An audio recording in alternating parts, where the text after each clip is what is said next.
plaquetario. ¿Se acuerdan? Un activador plaquetario. Lo que hace la aspirina, su mecanismo de funcionamiento, su farmacodinámica, es bloquear al tromboxano. Bloquea la formación de tromboxanos. ¿Sí? Lo que hace es prolongar el tiempo de sangría. En algunos laboratorios, algunas clínicas, cuando el paciente venía tomando aspirina, se le mandaba una prueba de tiempo de sangría. Pero díganme, ¿la prueba de tiempo de sangría es específica o es inespecífica? Tiempo de sangría. ¿Era específica o era muy general? Muy general. Actualmente, por ejemplo, ya no se indica esa prueba. Si el paciente toma aspirina, ya no se le manda prueba de laboratorio. Con los antiagregantes no se mandan prueba de laboratorio. ¿Sí? No se manda prueba de laboratorio. Muy bien. Y la aspirina hace su efecto antiagregante utilizándolo en dosis bajas. Tú cuando ves a un paciente que toma aspirina, lo va a tomar en estas dosis. Bien. Aspirina. Se toma entre 81 a 100 miligramos al día. Cuando tú das, recuerden que esto no lo damos nosotros, esto lo da el médico. Cuando el médico da la aspirina en estas dosis, tiene efecto antiagregante. Pero, por ejemplo, en algunos países se usa la aspirina como antiinflamatorio o como analgésico. Y para usarlo como antiinflamatorio o como analgésico se tiene que dar dosis más altas, de 500 miligramos por arriba. Pero acá en Perú, ¿cómo se usa la aspirina? ¿Como antiagregante o como analgésico antiinflamatorio? Como antiagregante. Acá en Perú se vende la cardioaspirina, por ejemplo. Cardioaspirina, un antiagregante. ¿Sí? Muy bien. Digamos. Así funciona la aspirina o ácido acetilsalicílico. Miren lo que hace. La aspirina, ¿cierto? La aspirina lo que hace es bloquear a una enzima que se llama ciclooxigenasa. Si bloquean a la ciclooxigenasa, específicamente la ciclooxigenasa 1, ya no se forman tromboxanos. Entonces, de esa manera es como funciona la aspirina. La aspirina bloquea una enzima que se llama ciclooxigenasa 1. Si yo bloqueo a la ciclooxigenasa 1, ya no se forman tromboxanos. Si no se forman tromboxanos, las plaquetas no se activan. Si no se activan, no se agregan. ¿Sí? Por eso es un antiagregante plaquetario. De esa manera funciona la aspirina. ¿Sí? Y hay nuevos antiagregantes. Al igual como hay nuevos anticoagulantes, hay nuevos antiagregantes. Por ejemplo, acá tenemos a la diclopidina, tenemos al clopidogrel, tenemos al dipyridamol. Estos son antiagregantes. Estos antiagregantes funcionan de una manera más específica, ¿sí? De una manera más específica. Por ejemplo, la diclopidina y el clopidogrel lo que hacen es modificar, alterar, inactivar ¿a quién? Al receptor para ADP. ¿Para qué servía el ADP?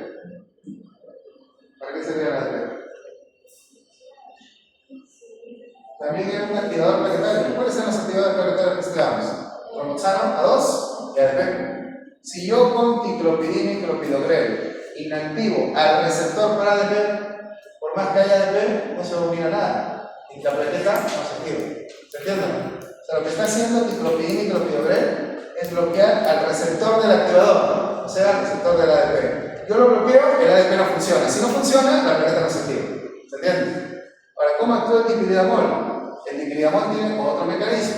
Inhibe a una enzima llamada fosfodiesterasa y eso hace que aumente las concentraciones de ATP cíclico. ¿Ustedes recuerdan sus clases de proteína G? Si hay más ATP cíclico, ¿qué va a haber? Más activación o inhibición de la célula. Activación, ¿cierto? Activación. Pero en este caso específico, ¿qué es lo que está sucediendo? ¿Qué está sucediendo? Que cuando el dipyridamol inhibe la fosfodiesterasa, incrementa las concentraciones de ATP cíclico, pero a su vez reduce las concentraciones de tromboxano. Al final, ¿qué le va a pasar a la plaqueta? ¿Qué le va a pasar? O sea, aumenta su ATP cíclico, pero ¿a qué costa? ¿A qué costa? Bloqueando y inhibiendo ¿qué cosa? Su tromboxano. Si no hay tromboxano, tampoco se va a activar la plaqueta. Entonces, de esa manera es como funcionan estos antiagregantes.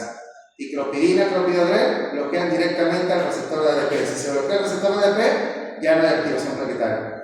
Dipirilamol inhibe la fosfodiesterasa, incrementa las concentraciones de AMP cíclico, pero ¿a qué costo? Reduciendo las concentraciones de tromboxano. Si no hay tromboxano, la plaqueta tampoco se va a activar.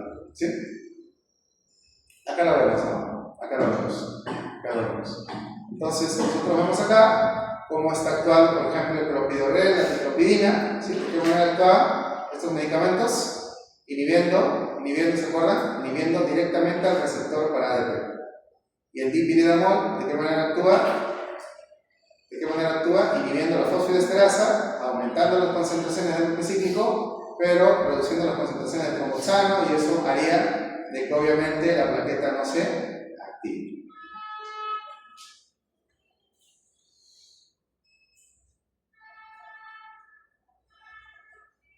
¿Qué más? ¿Qué más? A ver, algunas recomendaciones, algunos estudios, miren acá, algunos estudios. Por ejemplo, nosotros tenemos este estudio en el cual participaron 456 pacientes que recibieron warfarina, recibieron antiagregantes plaquetarios, anticoagulantes directos, que son los nuevos, ¿cierto? O algunas combinaciones entre ellos, porque también se combinan, ¿no? Hay pacientes que, por ejemplo, reciben warfarina con aspirina. Hay pacientes que reciben aspirina con clopidogrel, o sea, hay combinaciones. ¿Qué procedimientos se les hizo a estos pacientes? Se les hizo procedimientos como raspado de alisado radicular, colocación de implantes y otros procedimientos. ¿Sí? ¿Y qué se vio en este trabajo? Se vio que el 99.6% de pacientes continuaron normalmente con su medicación antitrombótica durante el procedimiento. Normalmente, continuaron. Se presentó un sangrado postoperatorio solamente en 3 procedimientos de todos los pacientes, el cual se resolvió de manera adecuada utilizando hemostáticos locales. O sea, miren cuántos pacientes intervinieron. Miren cuántos pacientes intervinieron. Se intervinieron 456 pacientes. Se les hizo diversos procedimientos. El 99.6 no suspendieron su terapia, siguieron con sus antitrombóticos, sus anticoagulantes. ¿Y qué pasó? Se le realizó el procedimiento y solamente hubo casos de sangrados profusos en 3 casos. De verdad, un porcentaje muy pequeño. Y esos 3 casos se resolvieron tranquilamente usando medidas hemostáticas locales. ¿Sí? Entonces, el uso de estos medicamentos en cirugías dentales simples, es bastante adecuado. ¿Sí? Ahora, chicos, pregunta. ¿Y qué pasa si tú vas a hacer un procedimiento quirúrgico, pero complejo? O sea, ¿en qué casos no se suspendía el anticoagulante, el antiagregante? ¿En qué casos no se suspendía? ¿En qué casos no se suspendía? ¿En qué casos no se suspendía? Si es warfarina, por ejemplo, ¿en qué casos no se suspendía? Warfarina, que es el más usado. ¿En qué casos no se suspendía warfarina? Cuando el INR no era mayor que 3.5 y el procedimiento quirúrgico era 5. Pero ¿qué pasa si vamos a hacer una cirugía más compleja? El paciente toma warfarina. ¿Qué opinan? ¿Se puede o no se puede complicar la cosa? ¿Se puede o no se puede? Sí. Entonces, si el paciente está con warfarina,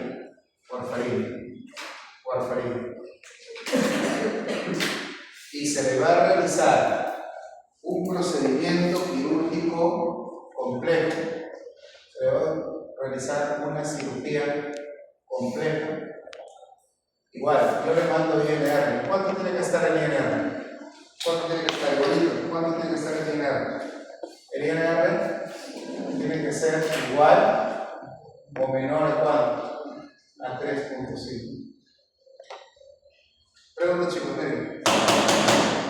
¿Va a sangrar o no va a sangrar el paciente más? ¿Cuál es la diferencia con lo que veíamos hace un ratito? El procedimiento de la simple. ¿El procedimiento simple va a haber sangrado o no? Sí, pero se puede controlar con hemostáticos, pero acá va a haber sangrado. Más, ¿se podrá controlar con hemostáticos?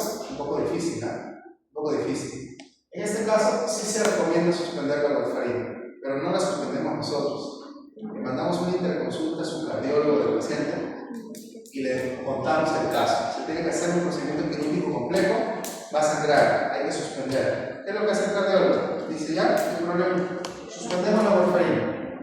La warfarina se suspende para que no sangre. ¿Qué bacán? Se suspende 3 días antes para que no sangre. Muy bien. Y al hacer esto ya no va a haber sangrado. El sangrado disminuye. ¿Sí? El sangrado quirúrgico disminuye. Pero ¿cuál es el problema, chicos? Si el cardiólogo hace esto, ¿cuál es el problema? O sea, hasta acá para el odontólogo todo bien, ¿no? ¿Por qué? Porque le vas a poder hacer su cirugía completa. No va a sangrar, porque el cardiólogo, el hematólogo, ¿qué ha hecho? Le ha quitado la warfarina 3 días antes. Bacán. Pero ¿cuál es el problema para el cardiólogo? ¿Cuál es el problema? Lo que les dije hace un momento, ¿cuál es el problema? Quiero un paciente que estaba tomando antitrombóticos porque seguramente había tenido un infarto o una trombosis venosa profunda, algo, ¿no? Y si yo lo dejo al paciente desprotegido por 3 días, el cuadro se puede complicar. ¿Eso qué hace el cardiólogo? El cardiólogo no es inexperto, ¿no? ¿Qué hace el cardiólogo? Y así de otra palabra, pero me está grabando. Es inexperto. El cardiólogo no es inexperto. ¿Qué es lo que hace el cardiólogo? Fácil. El cardiólogo lo que hace es, ya, te quité la warfarina, pero yo no quiero que me vuelvas a hacer trombos. Entonces, ¿qué hace el cardiólogo? Le da un antitrombótico inyectable para que funcione de manera más potente y que no genere tanto sangrado. ¿Cuál es ese? Un inyectable que no genere tanto sangrado. ¿Heparina estándar? Bueno, el paciente. La enoxaparina. El paciente, el cardiólogo le va a dar enoxaparina. ¿Por qué vía? Por vía subcutánea. ¿Sí? Ojo, la heparina estándar se administra por vía intravenosa y por vía subcutánea. Estándar. La enoxaparina no, solamente por vía subcutánea. Y se lo va a administrar desde un día antes de la cirugía. Entonces, chicos, acá ganamos todos. ¿Por qué? Uno, porque el odontólogo va a poder hacer su cirugía completa. ¿Cierto? No va a haber mucho sangrado. ¿Por qué? Porque el paciente ya no está tomando warfarina. ¿El cardiólogo gana o no gana? Sí, porque el paciente no va a hacer trombos tampoco. ¿Por qué no va a hacer trombos? Porque está consumiendo su anticoagulante, ¿no? ¿Sí? Solo que es un anticoagulante que su riesgo de sangrado no es alto. ¿Sí? ¿Se entiende? Muy bien. ¿Qué tal hasta ahorita? ¿Todo bien? ¿Sí? Y ya para terminar la clase, chicos, vamos a ver algunos medicamentos que sí usamos nosotros. O sea, medicamentos que sí podemos administrar, que son los hemostáticos. ¿Para qué serviría un hemostático? ¿Para qué serviría un hemostático? ¿Para qué serviría un hemostático? Para favorecer a quién? A la hemostasia, pues. O sea, para que el paciente, si está sangrando, deje de sangrar. Estos medicamentos nosotros los usamos en cirugías. Por ejemplo, este es el primer medicamento, vitamina K1. La vitamina K1 es uno de los hemostáticos más potentes que existen. Por eso se usa de manera intravenosa, por ejemplo, solo en emergencias. Y en algunos casos de sangrado profuso se puede usar por vía oral, pero en emergencias se aplica por vía intravenosa. ¿Qué es lo que hará la vitamina K1, chicos? ¿Qué es lo que hará? Lo contrario de esto. ¿Qué es lo que hará? Hará que esta enzima, vitamina K reductasa, funcione menos o más. Funcione más y forme más de estos factores. ¿Entienden? Por eso ahí dice, lo que hace la vitamina K1 es favorecer la formación del factor 2, 7, 9 y 10 a nivel hepático. ¿Se dan cuenta? ¿Sí? ¿Se dan cuenta? Muy bien. Eso es algo muy, pero muy importante. Algo muy importante. ¿Qué más? ¿Qué más? Lo que les estaba comentando. En emergencias se puede emplear por vía intravenosa. Estas son las dosificaciones que normalmente nosotros administramos de vitamina K1 cuando hay, por ejemplo, sangrado. O quiero prevenir una hemorragia. Si es emergencias, ya saben, se tiene que aplicar por vía inyectable, por vía intravenosa. Pero si no es una emergencia, se puede dar por vía oral, por vía subcutánea, una dosis de 5 a 10 miligramos, una al día, por 3 a 5 días. Eso es en adultos.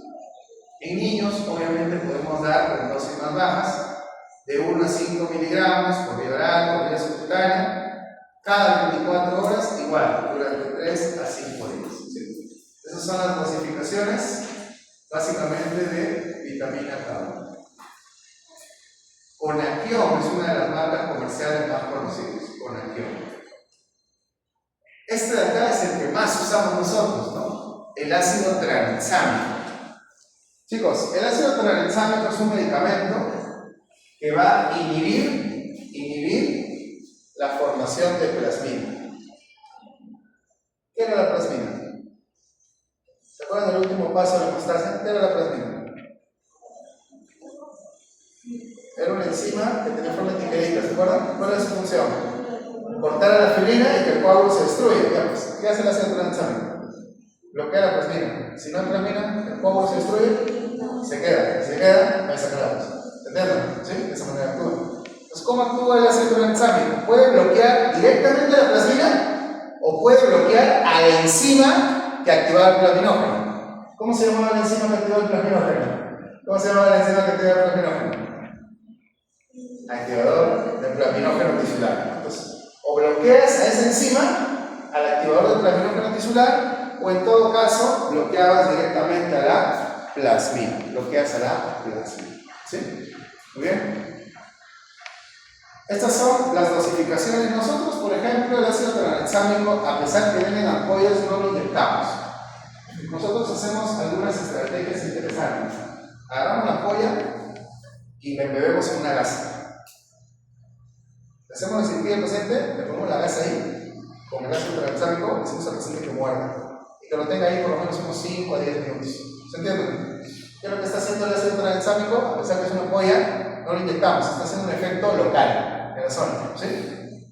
Y luego, cuando el paciente se va a su casa, inclusive le podemos recomendar que fabrique enjuagues. O sea, que agarre la ampolla de ácido tranexámico, ¿sí? Que la diluya hasta llegar al 5%. ¿Cómo es así? La ampolla es de 10 ml, ¿sí? De 10 ml. La ampolla es de 10 ml. ¿Qué le decimos al paciente?